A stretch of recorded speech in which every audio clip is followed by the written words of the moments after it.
바쁜 일상, 궁금한 이슈에 대한 5가지 질문에 명쾌한 답변을 드리는 안진용의 오답노트. 오늘의 주제는 바로 이겁니다. 다시 이명웅을 만날 시간, 그를 즐기는 5가지 방법. 가수 임영웅 씨가 정규 2집으로 돌아오는데 벌써부터 반응이 뜨겁습니다. 이번 컴백은 어떤 의미가 있나요? 일단 임영웅 씨의 활동이 굉장히 오랫동안 뜸했던 건 아니죠. 그래도 그동안 꾸준히 싱글, 미니 앨범도 내고 콘서트도 해왔죠. 근데 이번 컴백의 특별한 이유는 3년여 만에 정규 앨범을 발표한다는 겁니다. 자, 정규 앨범이 어떤 의미냐면은 일종의 단계거든요. 싱글을 내고 미니 앨범을 내면서 음악적인 준비를 한 끝에 이제 나의 또 다른 방향성을 보여준다는 거죠. 이 정규 앨범을 내면은 그 안에는 나의 노래를 많이 넣는 걸 넘어서 내가 어떠한 지향점을 갖고 노래를 부른다. 그리고 나는 어떠한 음악적인 바람을 담은 가수이다. 이런 것을 보여주거든요. 하나의 모델을 제시하는 거예요. 그렇기 때문에 이번 정규 앨범 2집은 향후 또 몇 년이 될지 모르겠지만 정규 앨범 3집이 나오기 전까지 임영웅이란 가수의 정체성을 드러낸 앨범이기 때문에 더욱더 의미가 크다고 볼 수 있습니다. 정규 앨범임에도 CD를 발매하지 않겠다고 밝혔는데 어떻게 해석해야 할까요? 이건 엄청난 결심이에요. 왜냐면은 대부분의 가수들이 정규 앨범을 낼 때는 이걸 판매를 해서 엄청난 수익을 내는 게 다들 꿈이기 때문이죠. 일반적으로 음원 스트리밍 같은 경우는 유통사가 많이 가져가는 구조여서 정작 가수들이 가져가는 그 부분은 크지 않습니다. 반면 이 실물 앨범 같은 경우는 굉장히 큰 비중을 차지하기 때문에 다들 그 앨범 판매량을 늘리는데 더욱더 신경을 쓴다는 거죠. 자, 근데 임영웅 씨는 일단 CD를 포함한 앨범 형태는 발매하지 않겠다고 했습니다. 이게 어떤 의미냐면은, 자, 피디님 노래 CD로 들으시나요? 아니요. 아니죠. 요즘 CD로 음악 듣는 사람이 몇이나 될까요? 결국 CD라는 것 자체가, 이 컴팩트 디스크가 노래를 담아서 사람들이 플레이어로 듣기 위한 용도로 만들어졌는데 정작 그 용도로 쓰는 사람은 없다는 거죠. 이게 무슨 의미일까요? 원래 가진 본질을 잃은 지 오래라는 거예요. 그렇다면 CD를 왜 만들까요? 앨범 판매량을 늘려서 나의 수익을 거둔다? 그리고 내가 몇만 장을 판매했다. 나의 기록을 외부에 알리는 일종의 홍보 수단이 될 수 있다는 거죠. 자, 근데 임영웅 씨, 이번에 CD를 포함한 앨범은 내지 않지만 앨범북, 본인의 화보와 여러 가지 MD를 담은 상품은 냅니다. 중요한 거, 이거는 앨범이 아니기 때문에 CD처럼 공식 집계가 되지 않습니다. 일부러 외부에 발표하지 않는다면은 이런 공식 집계 사이트에 순위로 등재되지 않는다는 거죠. 근데 임영웅 씨는 앞서 발매한 정규 1집도 110만 장의 초동은 공개 후 일주일간의 기록입니다. 이게 이 솔로 가수 최고 기록을 경신했거든요. 이렇듯 신기록 열풍을 써왔던 임영웅 씨가 이 기록을 쓰는 걸 스스로 내려놨다? 이건 엄청난 결심일 수밖에 없다는 거죠. 그러면서 한 얘기는 환경적인 요인도 고려했다는 겁니다. CD, 뭘로 만들죠? 플라스틱입니다. 근데 정작 CD를 사놓고 팬들이 좋아하니까 들을 것도 아닌데 10장, 100장씩 사요. 이거를 그냥 갖다 내다 버리는 몇몇 아이돌 팬들의 행태가 문제가 된 적이 있습니다. 즉, 환경을 오염시킬 수 있다는 거죠. 그렇게 직접적으로 쓰이지 않는 CD를 발매하는 건 의미가 없다. 이게 바로 임영웅 씨의 지론인 겁니다. 임영웅 씨의 방송 출연 역시 화제를 모으고 있는데 어떤 프로그램을 통해 만날 수 있나요? 자, 일단 크게 3가지입니다. KBS, SBS, JTBC.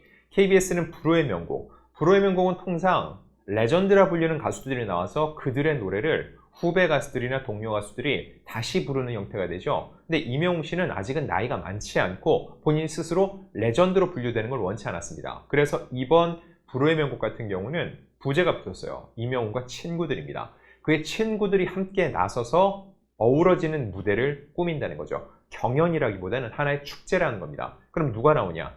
가수 이적, 노브레인, 린, 로이킴 등등이 나옵니다. 자, 이들은 크고 작은 인연을 맺고 있는데 과연 이들이 임영웅 씨의 신곡을 같이 부를지 혹은 임영웅 씨의 기존 히트곡을 듀엣으로 부를지 아직까지 구체적인 내용은 공개되지 않았는데 중요한 건 2주 연속 편성이라는 거죠. 이건 역시 굉장히 이례적입니다. 그만큼 KBS에서 임영웅 씨의 파워를 높게 사고 있다는 뜻입니다. 자, 그리고 이보다 먼저 SBS는 섬총각 영웅이라는 새로운 예능을 공개합니다. 4부작으로 진행이 되는데 말 그대로 임영웅 씨가 친한 지인들과 섬으로 가서 함께 어우러지는 모습을 보여줍니다. 임영웅 씨가 자신의 이름을 내건 첫 예능이라고 할 수 있는데 여기에는 원래 친분이 두터웠던 과학 유튜버 궤도를 비롯해서 이희경과 철가방 요리사 임태훈 씨 등이 함께합니다.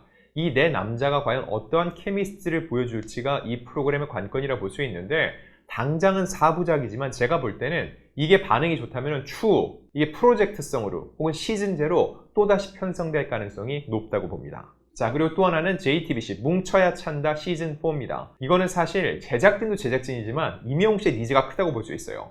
임영웅 씨는 축구 마니아로 유명하죠. 게다가 지난해 시즌3에 출연해서 본인이 이끄는 팀으로 이 뭉쳐야 찬다의 어쩌다 뉴벤져스를 무려 4대0으로 이겼습니다. 안정환 감독 입장에서는 자존심이 상할 수 있겠죠. 그 리벤지에 대한 얘기를 했는데 이번에 시즌4에서 리벤지 매치를 벌이게 됐습니다. 과연 임영웅 씨가 이번에도 승리를 거두게 될지 이 부분은 임영웅 씨가 이제 가수가 아니라 축구를 좋아하는 축구인으로서 그의 역량을 발휘하는 또 다른 재미를 줄 것으로 예상됩니다.